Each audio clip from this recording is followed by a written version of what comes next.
Hello, everybody. It is July 1st and it is hot outside. But we shouldn't be surprised. We live in Kansas and it's July. So that's what you get in July, right? You get a lot of heat. And so I hope you're keeping cool as best you can during this time. And if you got to get out and mow or something like that, you're either doing that pretty late or you're doing that pretty early, in the morning to avoid some of that heat.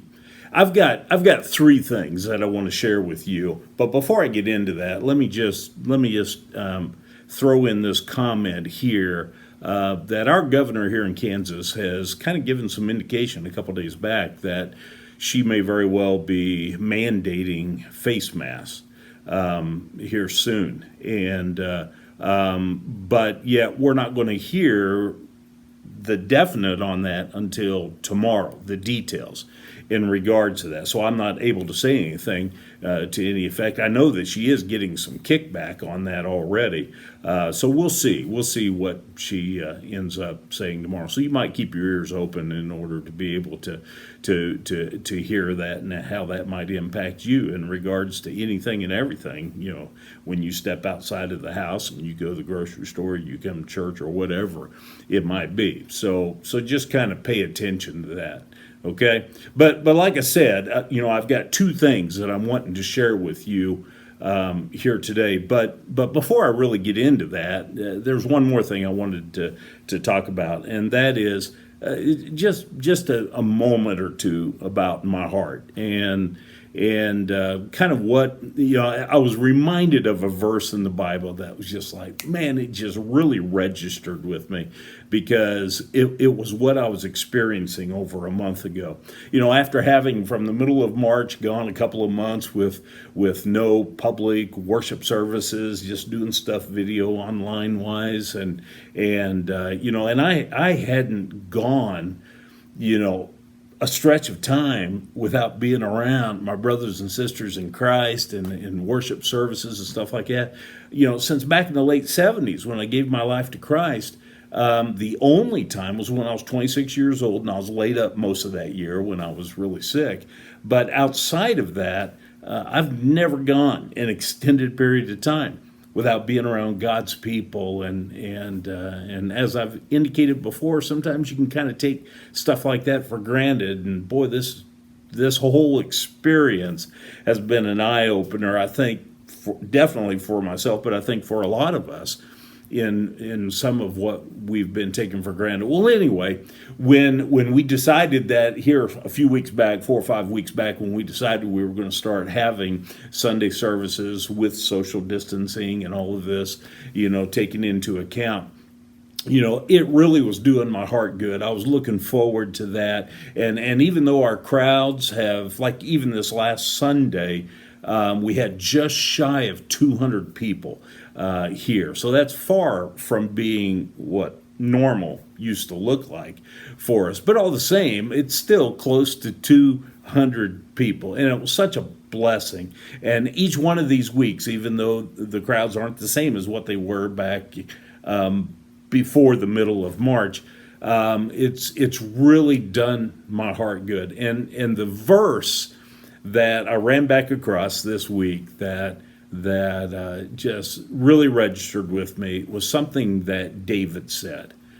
Psalm 122, verse 1. He said this: I rejoiced with those who said to me, let us go to the house of the Lord. Now, I don't know that David was experiencing social distancing and wasn't able to go to the house of God, the temple, for an extended period of time. And then he finally went, and boy, he was all pumped up about it. I don't know that there was a pandemic going on that he most likely it wasn't that at all. But yet, boy, it applies that verse to our situation.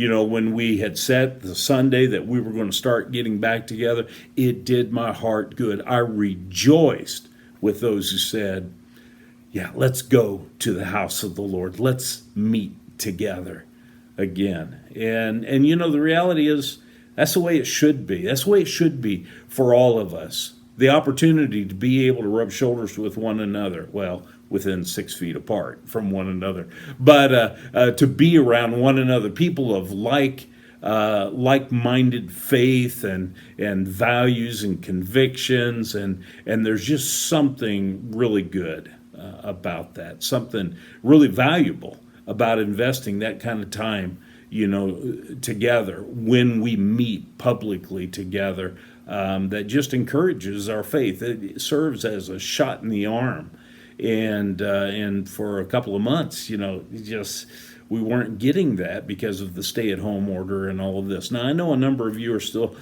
staying at home, and you're not quite ready to come out, and that's fine, and I'm not twisting your arm now.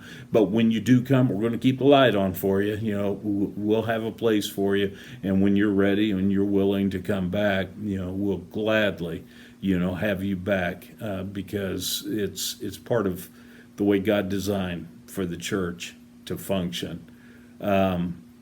So anyway, like I said, I've got about 4 things that I'm wanting to share with you. But before I get into that, I just wanted to say that I think I better appreciate more that statement that is found in Acts chapter 13, where it says of David that he was a man after God's own heart.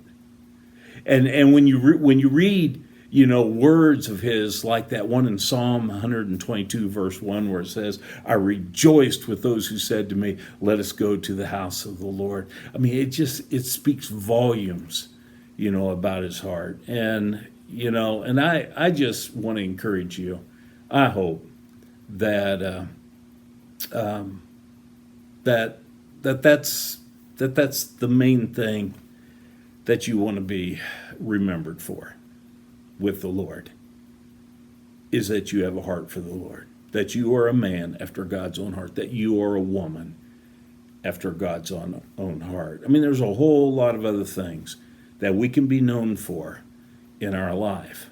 All right, and I'm not saying that those are all bad or those are all good, or because there's some of both. There's good and bad things that we can be known for. But boy, how wonderful to be known for this, that you are a woman after God's own heart, that you are a man after God's own heart. That's the one thing I wanted to share with you today and challenge you with. Might God bless you this week, and stay out of the sun, stay cool. Talk to you later.